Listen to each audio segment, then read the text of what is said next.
Hey, you know, scientists say that you can fit 47 Earths inside your anus. Probably 48 if you relax. Yeah.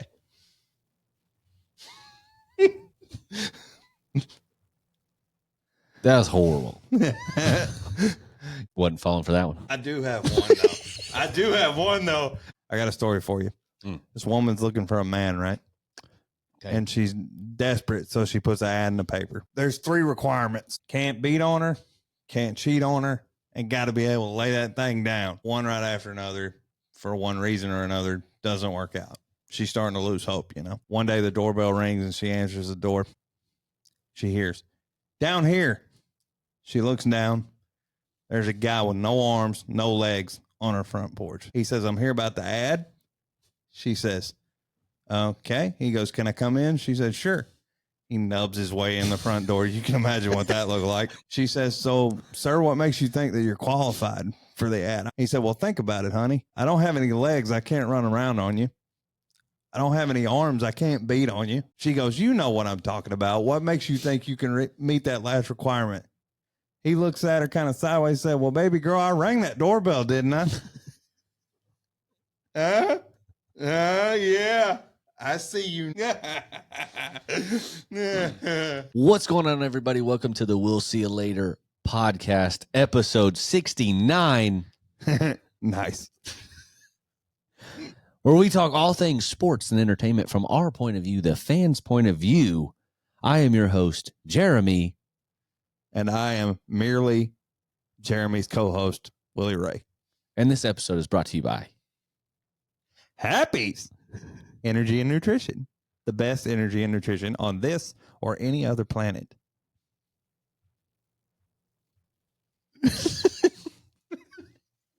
What the was that?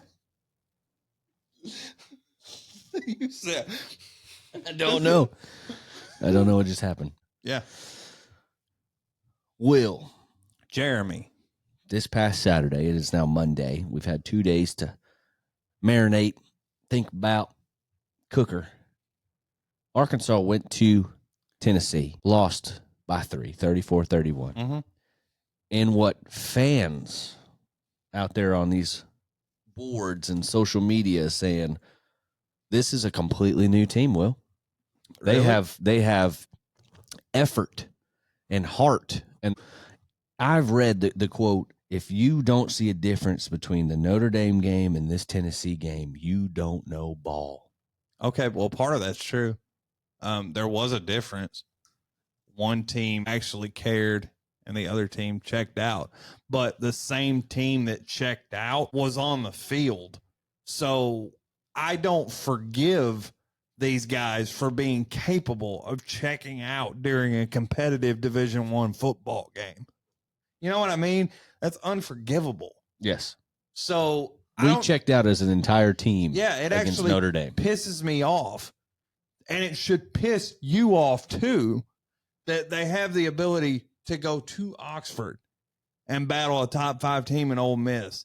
They have the ability to go to Memphis and be good enough to win that game. They have the ability to go to Knoxville and be good enough to beat a top 15 team on the road in Tennessee. But they decided on their own to lay that egg at home against Notre Dame. Yeah. These guys are losers. And if you are applauding effort, I understand the sentiment. The sentiment's right. Okay? You're trying to find the good. I get it that you somehow thought we were going to get drilled and we didn't. So you're looking for the positive. I get it. But don't sit here and act like this team has gotten blown out in every loss that they've had. They've been competitive in all but one game, and that's because they quit. Yep. So if you're capable of quitting, I don't want you. I'm not applauding effort. I'm not applauding attitude. I'm not applauding fight. I'm not applauding heart, because those things, if you got this across your chest, are non-negotiable in my eyes. I agree. You are an SEC level football team. I should not be applauding you for trying hard. You should do that every time you're out there, because you should have some damn pride and want to win. Yes. You are in the best conference ever. There should not be hey, man, we looked good out there. We'll try to get them next time. That's not a thing. I don't understand. And I'm going to be honest with you, for forever, I was like that. I think it was just like a standard of, man, if we could win 6, 7 games, if we can even touch 8, that'd be amazing. But let's just be in every game. And that's a standard that I set for myself. It should be a standard. And I'm okay with being in every game, but gosh damn it, winning one of those a year, just one, shouldn't be the standard. Because that's what we do. Last year when we upset Tennessee, every year we have set the standard of we're going to win a game we're not supposed to, which for us, by the way, is damn near every game. Yeah. We're not supposed to win any of them now because we've set a standard of that. Yeah, I'm okay with your standard being to be competitive and be in every game. Anybody who's applauding this stuff, that's not their standard. Their standard doesn't include competing and being in every game because they're applauding it as if we achieved something by doing that. This has to be washed out. Yes. It has to be washed out. Sitting here thinking that this football team got better. In 2 weeks, they showed up. But if we rewind... They didn't get better. They just played. They just thought they could win and showed up and played like that. And that's not something to be applauded. No. You're supposed to feel that way. They did the same thing against Ole Miss. They did the same thing against... Memphis was worse because we had the lead and gave it up. Notre Dame is an outlier. It's not what this team is. I'm an Arkansas fan through and through. I am. The best part about being an Arkansas fan, especially when they suck, is the merchandise goes on sale. Right. And I can load up on merch. Other than that, peep the new hats, by the way. Yeah. Other than that, it pisses me off that we go on message boards where you see it. We think, and we're obsessed with, losing culture is okay if we lose by a little bit and we show some fight. And that is a horrible mentality. The fight is non-negotiable. I'm just going to preach to you. Let me tell you what you should be thinking, or at least what I'm thinking here. It's the same team we've had all year. Exact same team. It's the same team we've had all year. We lost this game the exact same way that we lost the other two. The exact same way. You were good enough to win, probably played a better game than your opponent, and then just refused to win the game. Made mistakes that canceled out all the good stuff that you did. Mainly fumbles. Okay? Mm-hmm. Nobody wants to talk about this, but it's the truth. Fumbles are an effort thing. Fumbles are a care factor. Finish the damn play and hang on to the football. It's the most valuable thing on the field. If you drop it, that's because you didn't care enough to secure it. There's no excuse for dropping the football. You don't believe me? Go watch Remember the Titans. There's no excuse for dropping the football ever. 3 fumbles, 3 turnovers. We know this defense is what it is. God. This defense is what it is, and that's not a defense. They're terrible. They're awful. We need to be. There's nothing on that defense that you're like, this. If this guy shows up, we got a shot. No, we're trying to get them lined up right. We're trying to get them in the same picture as an open receiver. When a team runs the ball up the middle, there's never like this stone wall where it's 2nd and 8. We're bouncing off of them and it's 2nd and 5. This defense is soft and slow. But on the bright side, they're also really stupid. And look, I'm not picking on amateur athletes anymore. That's another thing. They get paid. That's another reason why you should be expected to show up and try. Somebody's compensating you. They got a couple stops. We'll be honest. And that's with who they are. We're begging. Give me 3 stops a game. And you're begging, like, we'll play complimentary football and we'll score when we get a stop. But of course the offense does what every offense does, and they stall out at some point during the game. Third quarter. Yeah, every offense stalls out. The problem is we can't afford to stall out. The problem all comes back to defense. Yeah. But then when you're on offense and you compound the problem by fumbling the damn football, you lost this game the exact same way you lost the other two. Mm-hmm. You were good enough to win, probably the better team on the field, honestly. Arkansas had 500 yards of total offense, 3 accepted penalties all day. Put themselves in a perfect position to get a big win on the road for the 3rd time this season and just refuse to do it. You hear about teams that refuse to lose, find a way to win. Arkansas with this team refuses to win and finds a way to lose. Yeah. That did not leave when Sam Pittman got fired. No. It's still there because this is the exact same script that the other 2 road games went by. So don't give me better, okay? Especially if you're using the Notre Dame game as a barometer. That's a team that quit. And if a team is capable of quitting, that's all I need to know. If you're capable of quitting, I might support you because of the name on the front, but I'm done with you though. Yeah. I don't trust There's you a couple at all guys if you're capable of that quitting. makes me want to stay on the team, like Omega Blake. Okay. Love him. Mike Washington. What about this though? You see that? Omega got Bobby P energy. Did you see him do that? He flipped somehow.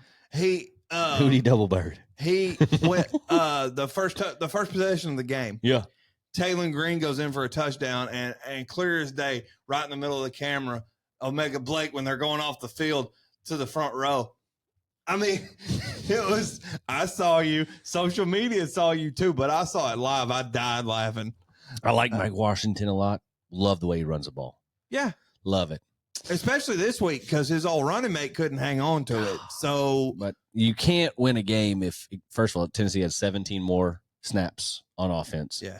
Averaged 8.5 yards a play. That's absolutely unforgivable. 8 yards a play. That is atrocious defense. That you mean to tell me in 2 plays they're averaging 17 yards? Where is the evaluation here? Like, that's another thing that Arkansas needs to, they have to invest in it with the new coach, and I'm assuming they will. We need every team that's trying to be successful in this NIL era needs a scouting department where your job is to scout these kids during the season. I need dogs, and I need guys who don't make mistakes. Line up in the right spot. Have good technique. These guys don't have any of that. It's not just a lack of ability. I could live with a guy like there are athletic freaks out there. And if it's a talent gap, I can live with it. These guys don't do anything to put themselves in the right position. No. When the ball is handed off, they're dragging bodies. There's no foot drive. There's just hold on and then, we'll fall. If it's a pass play, honestly, it's like we're moving in slow motion. We're 7 yards off of a guy when he catches the ball. It's like we're not even meeting him close to even compete with the ball. I'm really confused. This defense, they did have, I will say there was a lot of penalties called on Tennessee to help us because I think they would have scored a lot more. Yeah, Tennessee played an absolutely rotten game. That's what people need to understand. We got beat by a team that did everything possible to lose the game, besides turn it over, because you can't turn it over when the defense is non-existent. Right. And you can't get me one mother humping sack. You can't get me one. It almost defies belief. It really does. That it's 11 on 11 out there because it feels like we're 3 guys short. Yeah. I don't know if it's going to get much easier, Will. Number 4 team in the country, Texas A&M 6-0 comes rolling into Fayetteville. And let me tell you something. They might be the number 1 team in the country. Nobody's talking about them because they're not flashy. These guys beat the hell out of people. Like, I mean, not just on the scoreboard, but they're physical, man. They're tough, and they don't make mistakes. This is going to get bad. They might average 10 yards a play just because of how physical they are and because of how unphysical Arkansas is. It is a bad, bad matchup. Yeah, we're in trouble. Real trouble, yeah. This week will probably put to rest any of the Bobby Petrino stuff. A&M's favored by 7.5. Mash that. Go ahead and get your car payment paid for. Mash that. We did say that Tennessee would score a lot and that they'd put up 100. And Tennessee, if you look at that game, I think that people are more focused on Arkansas almost pulled it off as opposed to Tennessee had 10 plus penalties and completely came off the gas at the end of the game. Tennessee was up by 17 and knew that it was going to take a biblical miracle to lose that game and coasted. Yeah, they were penalized 10 times. for almost an entire football field. Felt like they got in their way a lot. Those penalties were very timely and costly because they were on bigger plays and taking their foot off the gas. Let's give them both sides of the argument. Is Bobby Petrino a better coach than Sam Pittman? Hell yes. Does Bobby Petrino put a team in a better position to win than Sam Pittman? Hell yes. But is Bobby Petrino the long-term answer for this program? And did he do anything that makes me feel different about that? No. No, he didn't. Because at the end of the day, you played a game that you should have won, made mental mistakes to keep you from winning, and that's exactly how the first 2 road games played out. Mm-hmm. And then when you take into account the 4th down that he went for instead of kicking a field goal, you got a coach standing there after the game, just like Sam Pittman, putting it on himself and apologizing for mistakes he made. You know, the only difference is Sam would have told you he didn't know what to do, but you got a coach that's admitting he made mistakes. It's the exact same thing. Same thing. It's the exact same thing. Kind of drives me nuts here. We talk about, Bobby as the recruiter, not doesn't have a great track record. I texted you in the middle of the game because that third quarter, the stall out's going to happen. But to me, it's also adjustments because it was 3 or 4 possessions in a row for both teams where we were punt, punt, punt, punt. We got to get points here somewhere. Right. But I think Bobby, first half, those first 20 plays of script that he has, why does Bobby, who's an offensive freak of nature, when we win the toss on the road against a top 25 team, give me the ball? He knows we're about to go score. Yeah, he knows I'm about to be up 7-0. He did it while he was here before. And he wants the ball. From 08 to 2012, we always took the ball. We always took the ball. He wants to go up 7-0, and he knows. So for those of you guys that don't know, at any school, the first 15 to 20 plays are scripted plays. Yeah.